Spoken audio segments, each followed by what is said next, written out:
Hello everyone, welcome to beamless education point. तो आज का जो हमारा लेक्चर का टॉपिक होने वाला है वो है issues in health care delivery system in India. पिछले लेक्चर्स में हम लोगों ने टॉपिक कवर कर लिए थे सारे, जो आपके यूनिट फर्स्ट सिलेबस में आपको जो दिया गया है, fundamental of health care delivery system and medical laboratory science जो सब्जेक्ट दी गई है, उसके सारे टॉपिक्स हम लोगों ने यूनिट फर्स्ट के कवर कर लिए थे। आज ये लास्ट टॉपिक है, इसके बाद आपकी यूनिट फर्स्ट कंप्लीट हो जाएगी। तो आई होप आपको जो पुराने टॉपिक्स मैंने कवर किए हैं वो समझ में आए होंगे अच्छी, और आप लोगों ने अपनी शेल्फ नोट्स बना ली होगी फॉर द प्रिपरेशन ऑफ आप university exam and unit test. तो आज के जो हमारा टॉपिक होने वाला है वो है issues in health care delivery system in India. आज के इस लेक्चर में हम लोग बात करेंगे कौन कौन से इश्यूज हैं जो हमारे हेल्थ केयर डिलीवरी सिस्टम जो हमारे इंडिया में चल रहा है उसमें आ रहे हैं या फिर आ चुके हैं, जिनकी वजह से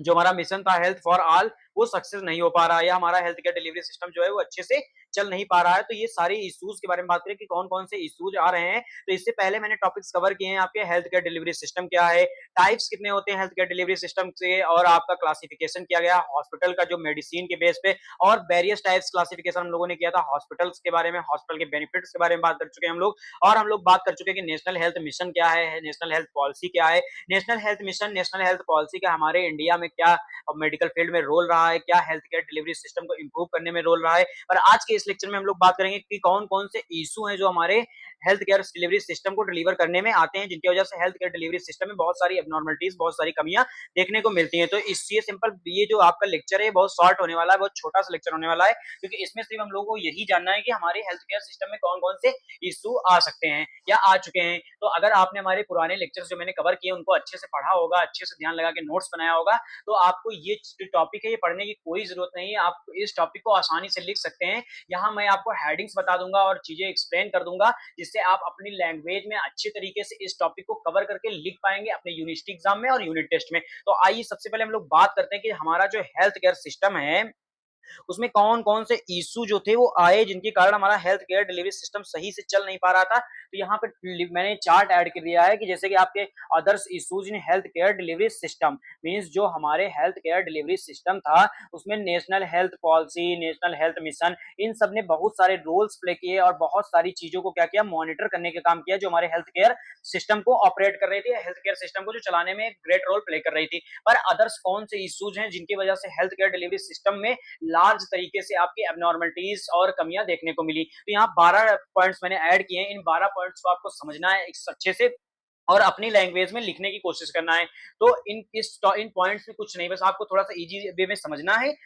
और अगर आपने पुराने लेक्चर्स देख रखे हैं तो आपको यहाँ पे जो मैं टर्म्स यूज करने वाला हूँ, जो हेडिंग्स यूज करने वाला हूँ, वो आपको अच्छी तरीके से, आसानी तरीके से, बिना किसी हिचकिचाहट के, बिना किसी आपको ज्यादा स्ट्रेस लिए हुए आसानी से सारी चीजें समझ में आने वाली हैं अगर आपने मेरे पुराने लेक्चर्स देख रखे हैं, क्योंकि वही सारी चीजें हैं, बस थोड़ा सा डिफरेंट है, थोड़ा सा आपको माइंड लगाना है, थोड़ा सा आपको अच्छे से समझना है। तो जो हमारे इश्यूज थे हेल्थ केयर डिलीवरी सिस्टम में, उसमें जो मेन इश्यूज था वो क्या था, है unequal distribution of health services. Unequal distribution of health services का मतलब हुआ ये कि जो आपका अर्बन क्षेत्र है और रूरल एरिया है, मीन शहरी क्षेत्र और ग्रामीण क्षेत्र, उनमें क्या था, जो हमारा हेल्थ केयर डिलीवरी सिस्टम का डिस्ट्रीब्यूशन था वो क्या था, अनइक्वल था। मीन क्या था, इक्वलिटी नहीं थी। जैसे आपका अर्बन क्षेत्र जो है उसमें क्या था, हाई लेवल की डिलीवरी केयर सिस्टम से उपलब्ध थे, बहुत अच्छे से लोगों का ट्रीटमेंट हो रहा था, अच्छे डॉक्टर्स प्रेजेंट थे, अच्छी फैसिलिटीज प्रेजेंट थी, जिसके कारण क्या होता था, लोगों का इलाज अच्छे तरीके से हो पा रहा था। रूरल एरिया में क्या था कि उसमें अच्छी तरीके से फैसिलिटीज नहीं प्रेजेंट थी, या हेल्थ केयर सिस्टम जो था, हेल्थ सर्विसेज थी, वो अच्छी तरीके से नहीं प्रेजेंट थी, जिसके कारण क्या हो रहा था, हमारे हेल्थ केयर डिलीवरी सिस्टम में एक एबनॉर्मलिटी देखने को मिल रही थी, या बहुत सारी कमियां देखने को मिल रही थी,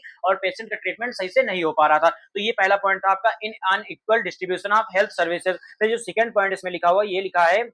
कि shortage of health care professionals, means कि जो हमारे डॉक्टर्स, नर्स और लैब टेक्नीशियंस थे, उनका क्या था, शॉर्टेज होने की वजह से हमारे हेल्थ केयर डिलीवरी सिस्टम में इशू आ रहे थे। जैसे कि अगर कहीं आपका रूरल एरिया या अर्बन एरिया की बात हम करते हैं, दोनों को डिफरेंशिएट करते हैं, तो अर्बन एरिया में क्या था कि हमारे अच्छे एजुकेटेड डॉक्टर, अच्छी फैसिलिटीज थी, अच्छे लैब टेक्नीशियंस थे, अच्छी नर्सेस थे, जो क्या कर रहे थे, हेल्थ केयर सिस्टम को बेटर तरीके से डिलीवर कर रहे थे पेशेंट को, और उसको डिजीज से, जो उसकी डिजीज हुई उसको प्रिवेंट होने में हेल्प कर रहे थे। बट क्या था, रूरल एरिया में जो हमारे डॉक्टर्स थे वो कम एजुकेटेड थे, नर्सेस, लैब टेक्नीशियंस अच्छे नहीं प्रेजेंट थे, यानी वेल एजुकेटेड जो होने चाहिए, जैसे होने चाहिए वैसे नहीं प्रेजेंट थे, जिसके कारण क्या हो रहा था, शॉर्टेज, ये बहुत बड़ी शॉर्टेज थी, और इस शॉर्टेज की वजह से हमारे हेल्थ केयर सिस्टम में क्या आ रहा था, इशू आ रहा था। तो वही आपका सेकंड पॉइंट इसमें लिखा है। फिर लिखा है अनएडुकेट इंफ्रास्ट्रक्चर। तो अनएडुकेट इंफ्रास्ट्रक्चर का मतलब होता है कि जो हमारे प्राइमरी हेल्थ केयर सेंटर्स हैं या हमारे कम्युनिटी हेल्थ केयर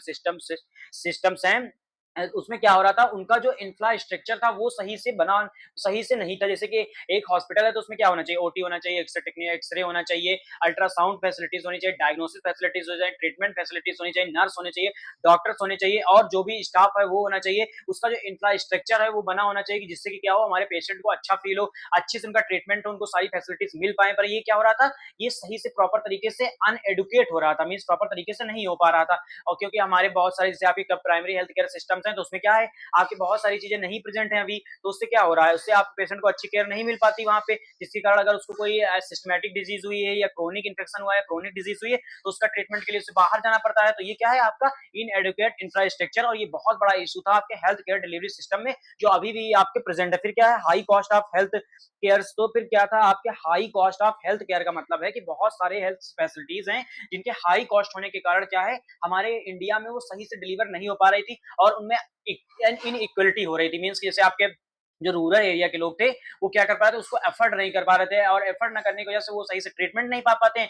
और सही से ट्रीटमेंट उनका नहीं होता तो डिजीज से प्रिवेंट नहीं हो पाते हैं। तो ये high cost of health care जो था, इसको कैसा होना चाहिए, इसको अफोर्डेबल होना चाहिए। अफोर्डेबल का मतलब ऐसा होना चाहिए जो एक इजिली किसी भी, मतलब कोई भी गरीब या अमीर आदमी जो भी है, वो इक्वल तरीके से क्या है उसको पा पाए, उसका मतलब बेनिफिट्स उसको मिल पाए। तो ये आपका था फोर्थ नंबर पे। फिर क्या था, पुअर एसेसिबिलिटी। तो पुअर एसेसिबिलिटी का मतलब है कि जो हमारे हेल्थ केयर सर्विसेज थी, वो जो रूरल एरिया में जो आपके हेल्थ केयर सर्विसेज हैं, वो सही तरीके से उनको असिस्ट नहीं कर पा रहे थे। मीन्स असिस्टमेंट जो उनका था वो सही तरीके से नहीं हो पा रहा था, जिसके कारण क्या हो रहा था, आपकी बहुत सारी एबनॉर्मलिटीज आ रही थी। ठीक है, तो इसके कारण क्या हो रहा था, आपका सही से एक्सेस नहीं हो पा रहा था। मीन्स अगर वहां पे सही से प्रॉपर तरीके से स्टाफ ही नहीं प्रेजेंट होगा, तो उसे क्या एक्सेस कर पाएंगे, सही से सारी सारी चीजों को डिलीवर नहीं कर पाएंगे। जैसे अगर एक लैब टेक्नीशियन में कोई वर्क कर रहा है, एक लैब में कोई वर्क कर रहा है, तो लैब में एक लैब टेक्नीशियन का होना आवश्यक है कि वो लैब टेक्नीशियन टेस्ट परफॉर्म करे, चीजों को परफॉर्म करे, अच्छे से परफॉर्म करे, उसके बाद वो रिपोर्ट दे, तो फिर जो डॉक्टर है वो डायग्नोसिस कर पाए। पर ऐसा नहीं हो पा रहा था, पुअर एक्सेसिबिलिटी की वजह से वो सारी चीजें मैनेज नहीं हो पा रही थी, इसके कारण हेल्थ केयर सिस्टम में मतलब बहुत लार्ज तरीके में आपको इश्यूज देखने को मिल रहे हैं। ठीक है, फिर क्या है, मल न्यूट्रिशन। मल न्यूट्रिशन का मतलब हुआ कि जो हमारे प्रॉपर न्यूट्रिशन मिलना चाहिए बॉडी को, वो क्या है, वो सही तरीके से नहीं मिल पा रहा था, जिसके कारण क्या है, हेल्थ इश्यूज बहुत बढ़ते चले गए, और बहुत सारी बीमारियां जो हैं वो हमारी बॉडी में या हमारे जो है कम्युनिटी के लोग हैं उन पे हावी होते चले गए। मल न्यूट्रिशन का यही मतलब है कि बॉडी को जो हमारी सही से हेल्थ जो हेल्थ के लिए नीड्स न्यूट्रिशन है वो नहीं प्रोवाइड हो पा रहे थे, जिसके कारण क्या हुआ, बहुत सारी बीमारी फैलती गई, और ये एक हेल्थ केयर डिलीवरी सिस्टम का क्या है, ग्रेट इश्यू बन गया, जो आपके लोगों को बीमार करने में, लोगों को इन्फेक्शन करने में, लोगों को वीक करने में, उनकी हेल्थ का अनहेल्दी करने में बहुत बड़ा और ग्रेट रोल प्ले करने लगा, जो आपके हेल्थ केयर में इश्यू के रूप में वर्क करने लगा। फिर लिखा है communicable and non communicable disease. तो बहुत सारी कम्युनिकेबल और नॉन कम्युनिकेबल डिजीज थी, जो जैसे कि टीबी हो गई, मलेरिया हो गई, और डायबिटीज हो गए, हाइपरटेंशन हो गया, कैंसर हो गए, ये सब क्या करते हैं, हेल्थ केयर पर बर्डन बनते जा रहे थे। मीन्स क्या हो, इनके केसेस जो हैं वो हाईली इंक्रीज होते गए इंडिया में। और आपकी बहुत सारी कम्युनिटीज में, जैसे आपकी बहुत सारे टाउन्स एरिया हो गए, रूरल एरिया हो गए, उसमें क्या हो रहा है, कम्युनिकेबल और नॉन कम्युनिकेबल डिजीज जो थी वो बहुत हैवली बर्डन के रूप में आपके हेल्थ केयर सिस्टम में आ गई, जिसके कारण क्या हुआ, हेल्थ वर्कर्स में और हेल्थ केयर सिस्टम को जहां से डिलीवर कर रहा था, वहां से एक बहुत अच्छे से बहुत मिशन बनाए गए, पॉलिसीज बनाई गई, और उनको काबू किया गया, इस और इस इशू को भी खत्म कर किया गया। तो यहाँ पे ये इशू का नाम अब जरूर लिखेगा, कम्युनिकेबल और नॉन कम्युनिकेबल डिजीज भी हमारे हेल्थ केयर डिलीवरी सिस्टम का एक बहुत ही व्यापक इशू है। ठीक है, फिर लिखा lake of health awareness. Health awareness की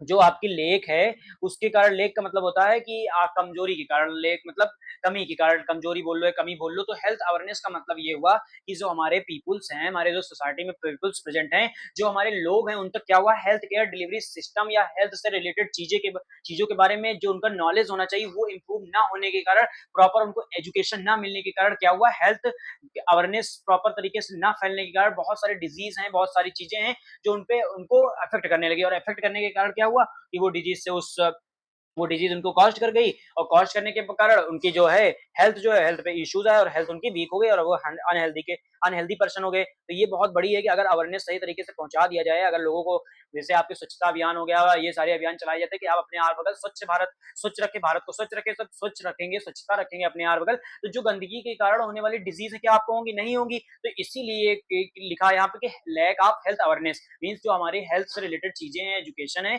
उनमें अवेयरनेस ना होने के कारण ये क्या है, हेल्थ केयर डिलीवरी सिस्टम का एक बहुत बड़ा इश्यू बन गया। फिर लिखा ओवर क्राउडिंग इन हॉस्पिटल। तो ओवर क्राउडिंग इन हॉस्पिटल का मतलब होता है कि जैसे गवर्नमेंट हॉस्पिटल में क्या होता है, पेशेंट की संख्या बहुत ज्यादा होने से वेटिंग टाइम और वर्कलोड बढ़ जाता है। अब वेटिंग टाइम और वर्कलोड जब बढ़ जाएगा तो जैसे बहुत सारे पेशेंट होते हैं, उनका टाइम से इलाज नहीं हो पाता है, तो टाइम से इलाज ना होने के कारण क्या होता है, वो उस डिजीज से उनको बहुत सारी प्रॉब्लम्स अदर्स हो सकती है, कभी कोई डेथ भी हो जाती है। तो ये क्या है, ओवर क्राउडिंग इन हॉस्पिटल्स भी एक बहुत बड़ा इशू है आपके हेल्थ केयर डिलीवरी सिस्टम में। फिर लिखा इन इक्वलिटी इन हेल्थ केयर। तो इन इक्वलिटी इन हेल्थ केयर का मतलब यही हुआ कि पुअर और इकोनॉमिकली वीक पीपल को क्वालिटी हेल्थ केयर अफोर्ड करना डिफिकल्ट होता है। बट क्या होता है, जो हमारे मनी जिनके पास ज्यादा होता है, जो हमारे रिच पीपल्स होते हैं, उनको ये चीज क्या है, हेल्थ केयर डिलीवरी सिस्टम को डिलीवर करने में, प्राप्त करने में ज्यादा टाइम नहीं लगता और अच्छे टाइम पे वो हेल्थ केयर डिलीवरी सिस्टम ले लेते हैं और अपनी डिजीज से, अपनी चीजों से प्रिवेंट हो जाते हैं। पर ऐसा क्या, जो हमारे पुअर लोग होते हैं उनको नहीं मिल पाता, तो इस चीज ये भी आपका हेल्थ केयर डिलीवरी सिस्टम का एक इशू बन गया। ठीक है, और ये इशू है भी, अभी भी प्रेजेंट है। अभी भी आपने बहुत सारी चीज, अगर आप कभी गए होंगे हॉस्पिटल्स में, तो आप लोगों ने ये सारे इश्यूज देखे होंगे कि हाँ, ये सारे इश्यूज आपको रियल में देखने को मिलते हैं।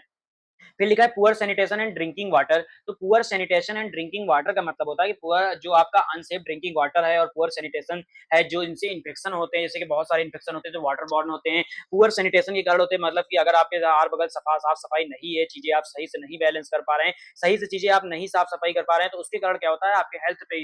बहुत सारे इशू देखने को मिलते हैं। आपके हेल्दी से आपको अनहेल्दी बनाने में काम करते हैं, आपकी बॉडी में डिजीज और इन्फेक्शन कॉज करते हैं, जिससे कारण क्या होता है, आप अनहेल्दी हो जाते हैं, आपको बहुत सारे सिम्टम्स देखने को मिलते हैं। तो ये क्या है, एक हेल्थ केयर डिलीवरी सिस्टम बहुत बड़ा इशू है। फिर लिखा इम्प्रॉपर एलोकेशन ऑफ रिसोर्सेज। तो इम्प्रॉपर एलोकेशन ऑफ रिसोर्सेज का मतलब हुआ कि जो हमारे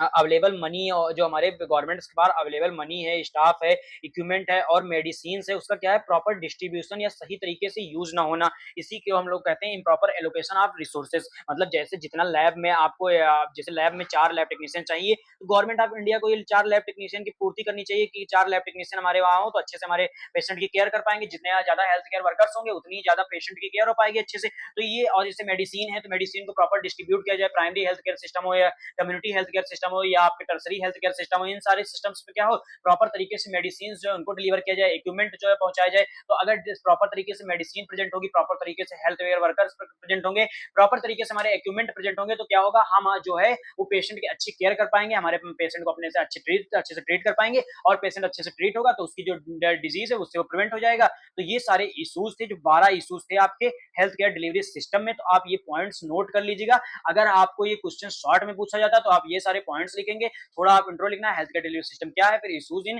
health care delivery system heading डालना, ये सारे पॉइंट्स लिख देना, आपका कंटेंट पूरा हो जाएगा। अगर शॉर्ट में पूछा जाता है, अगर बाई द चांस ये लॉन्ग में क्वेश्चन आ जाता है आपके यूनिवर्सिटी एग्जाम या यूनिट टेस्ट में, तो जो यहाँ पे 12 पॉइंट्स है, ये आपको as a heading work use करना है। मींस आप इसको क्या करेंगे, एज अ हेडिंग यूज करेंगे। जैसे आपने डाला in equal distribution of health services, उसके बारे में 2-4 पॉइंट लिखेंगे। फिर सेकंड हेडिंग लिखेंगे तो उसके बारे में 2-4 पॉइंट, और 12 हेडिंग्स आप लिख के, और उसके बारे में आपको जो मैंने समझाए हैं पॉइंट्स, वो आपको 2-4 पॉइंट्स अपनी लैंग्वेज में लिखना है। देन आपका कंटेंट पूरा हो जाएगा लॉन्ग आंसर के लिए भी। तो ये आपको यहाँ पे ये सारी चीजें समझनी। बाकी अगर आपने पुराने लेक्चर्स हमारे पढ़े हैं तो आपको बहुत अच्छे से समझ में आ गई होंगी ये सारी चीजें। अब हम लोग बात करते हैं कि कंक्लूजन एंड फ्यूचर डायरेक्शन। अब मतलब कंक्लूजन एंड फ्यूचर डायरेक्शन का मतलब ये है कि कौन कौन सी चीजें हैं जिनको हम लोग अगर फ्यूचर में सही कर लें तो हमारे हेल्थ केयर डिलीवरी सिस्टम में जो ये इश्यूज आ रहे हैं ये नहीं आएंगे। तो